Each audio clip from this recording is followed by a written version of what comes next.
नमस्कार साथियों, बीजी पाठशाला पर आप सभी का स्वागत है। आशा करता हूं कि आप सभी अच्छे होंगे और स्वस्थ होंगे। जैसा कि साथियों आप लोग थंबनेल से पता लगा लिए होंगे कि आज हम किस विषय में बात करने वाले हैं। जी हाँ साथियों, आज हम नोबेल पुरस्कार के बारे में बात करने वाले हैं कि ये अभी तक में कितने भारतीयों को और कब-कब दिए गए हैं। और साथ में ये भी जानेंगे साथियों, इसकी शुरुआत कब हुई थी और किसके याद में ये दिए जाते हैं। तो चलिए साथियों, हम चलते हैं ये जानने के लिए कि इसकी शुरुआत नोबेल प्राइज जो विश्व के सर्वश्रेष्ठ पुरस्कारों में से एक माना जाता है साथियों, उनकी शुरुआत कब हुई थी और किसके याद में ये दिए जाते हैं, इसे जानते हैं। तो साथियों इसकी शुरुआत जो है 1901 ईस्वी में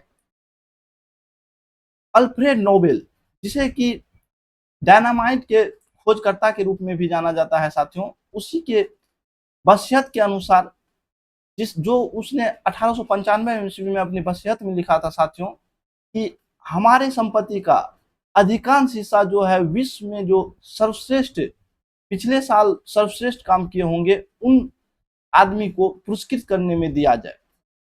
तो उसी की याद में साथियों 1901 ईस्वी में नोबेल प्राइज की शुरुआत हुआ था साथियों। और शुरुआत में ये साथियों कुल 5 क्षेत्रों में दिए जाते थे: फिजिक्स, केमिस्ट्री, बायोलॉजी, साहित्य और शांति।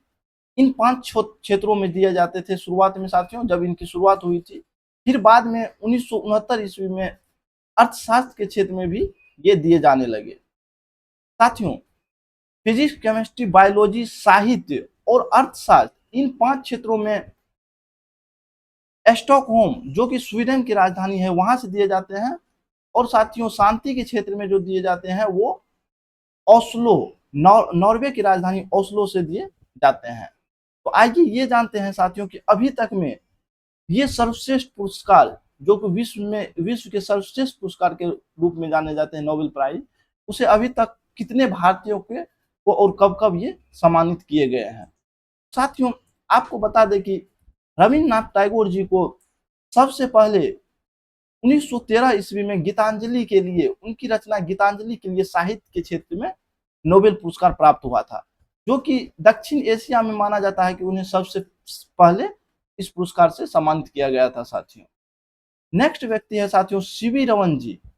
इन्हें प्रकाश के प्रकीर्णन पर काम और रमन प्रभाव के लिए 1930 ईस्वी में भौतिकी के क्षेत्र में नोबेल पुरस्कार से सम्मानित किए गए थे सीवी रमन जी को। अगला व्यक्ति है साथियों हरगोविंद खुराना। हरगोविंद खुराना जिसे कि आनुवंशिकी कोड की व्याख्या और प्रोटीन संश्लेषण में भूमिका के लिए 1968 ईस्वी में बायोलॉजी के नोबेल पुरस्कार से सम्मानित किए गए थे।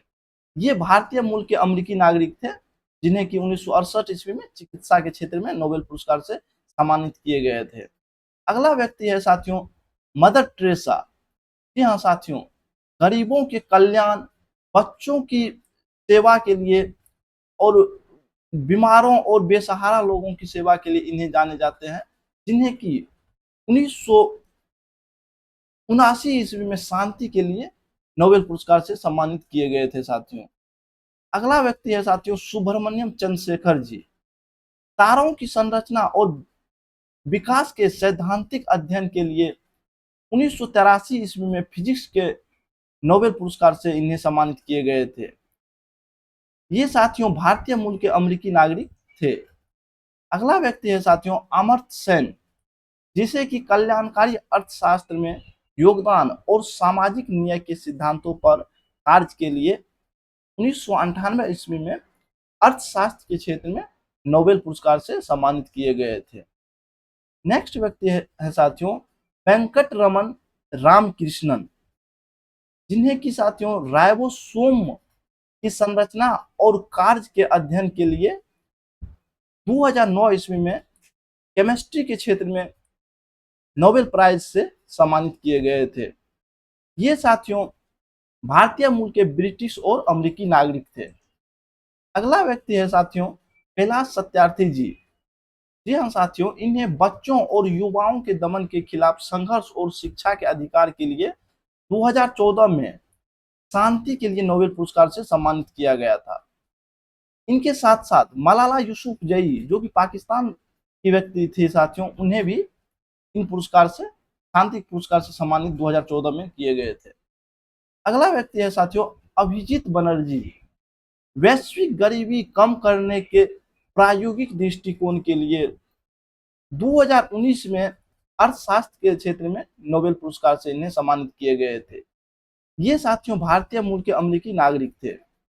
साथियों आशा करता हूं कि ये जानकारी अच्छा लगा होगा और आप लोगों के एग्जाम के दृष्टिकोण से भी हेल्पफुल होगा। अगर अच्छा लगा हो तो हमारे चैनल बीजी पाठशाला को आप लोग जरूर सब्सक्राइब कर ले और बेल आइकन को दबा ले, ताकि आने वाले वीडियो का नोटिफिकेशन आप लोगों को आसानी से मिल सके। मिलते हैं नेक्स्ट वीडियो में, तब तक के लिए जय हिंद।